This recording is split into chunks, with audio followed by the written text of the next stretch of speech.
第一步，令你嘅要求唔再咁愚蠢。無論邊個提出嘅要求都可能有問題，即使係聰明人俾你嘅要求，你都要有勇氣質疑，因為每個人都會犯錯。好多時候我哋以為佢要求合理，但係其實好愚蠢。所以第一步咧就係檢視並刪除愚蠢嘅要求。第二步，刪除部件或者流程。記住呢個非常重要。如果你唔時不時將多餘嘅嘢剔走，就代表你刪得未夠。偏見往往令我哋加咗好多額外步驟，以為以防萬一有用，但係其實好多時根本唔需要。第三步，簡化或者優化。記住，簡化唔係第一步，而係完成前兩步之後先做。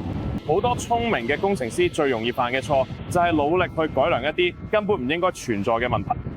喺學校，你唔會同教授講呢條問題好蠢，但係喺現實世界你一定要識得咁做。之後咧，你就去到第四步，就係加快速度。如果你行得太慢，就要加快。但係唔好喺前面三步未做完之前就盲目加速，等確定所有嘢都處理好，先去提升速度。最後第五步，自動化流程。我自己就曾經犯過一個錯，我將5個步驟倒轉咗，先自動化加速，跟住簡化，最後先去刪除，咁樣會令成個流程亂晒啦。所以一定要跟足正確順序。